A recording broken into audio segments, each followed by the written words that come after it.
There are a lot of great enhancements in Solidworks Simulation 2015 to really help solve analysis needs faster, as well as get greater understanding of the performance of your design. With nonlinear analysis, it's sometimes difficult to know how the model is performing during the solve until the very end. That need has been addressed in 2015 with the ability to view nonlinear results at each time step while solving. This gives you immediate feedback as to what is taking place in the model.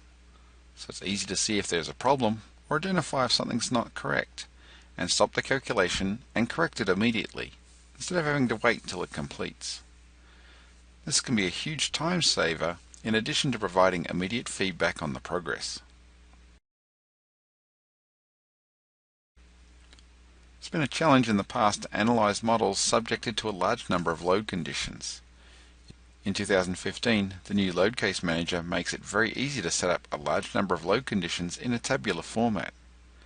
There are even filters for focusing just on loads, restraints, or connectors.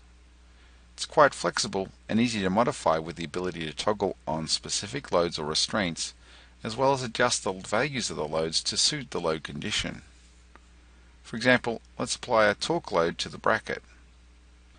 This interface makes it very convenient to tailor the loads as needed. Formulas and equations can be used to combine load cases together to ensure compounded performance requirements are satisfied. As you can see, this covers many facets of testing in one location, significantly reducing time and the setup work needed. Results are viewed in the same tabular format where you can look at any of the load cases that have been run. You can also track critical performance information using sensors to compare performance across the load cases, such as peak stresses or deflections. This aids in identifying the most critical load cases. When it comes to vibration analysis, durability and fatigue are a common concern, but it's also beneficial to identify key characteristics for the various vibration modes.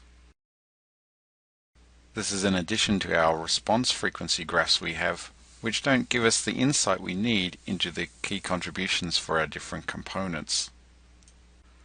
So a new frequency response graph has been added to enable review of mass participation for the modes. This helps in identifying the direction being excited by a particular mode, as well as the proportion. In this instance, we can see the Z component is being excited for the first mode the most, followed by XY for the second mode, and so on.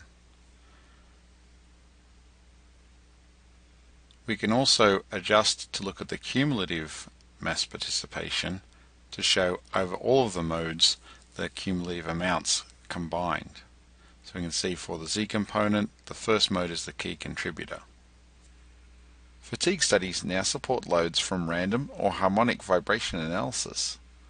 Specific frequencies can now be chosen to perform a life analysis, or multiple frequencies at different cycle amounts can be used to determine cumulative damage.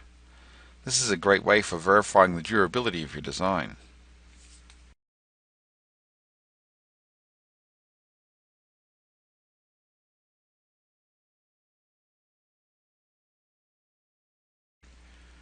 New for 2015 for SOLIDWORKS Simulation are improvements for managing properties of shell structures. There's a new shell manager that enables a convenient way to specify properties of shells in the model. A listing of defined shells is displayed at the bottom of the screen. The display can be adjusted to display shell material on screen and in the list, as well as shell thicknesses.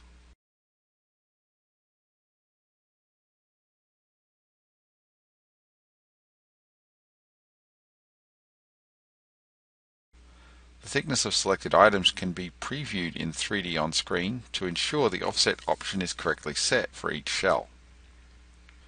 The thickness, material, and offset can also be adjusted directly from the table.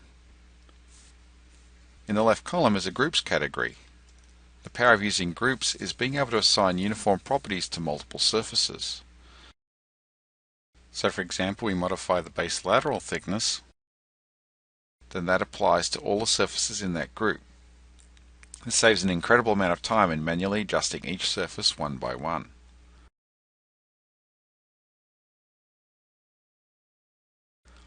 Another aspect improved in 2015 is not only the aspect of creating and solving shell models, but also with automated contacts. In particular, self-bonding for sheet metal parts with gaps was not supported. This is automatically accounted for in Simulation 2015, so when we compare the results, bonding is being honoured. So some great enhancements for shell models in 2015 that will make model setup and modification much easier. Due to the lengthy solve time in most nonlinear analyses, any means of simplifying the model is greatly beneficial. We now support cyclic symmetry in nonlinear analysis. As in the case of this brake rotor, we need only take one segment to perform the analysis, significantly reducing the model size and solve time to verify the performance. SOLIDWORKS simulation also supports the display of symmetric results on the full model to make it easier to visualize and convey results to other people. Symmetry analysis also gives us the ability to do far more refined analysis in less time than was previously possible. Also new is support for self-contact on a face. This is important in parts that have swept or lofted features, or that just have faces that can bend back and contact themselves. This is also the default contact for when a single face is selected. This avoids workarounds in the past where you had to split up faces to account for these scenarios. So this really simplifies the workflow and setup for tackling these types of situations. So SOLIDWORKS 2015 delivers a lot of great capabilities for understanding our model performance as well as getting solutions in a much shorter time frame.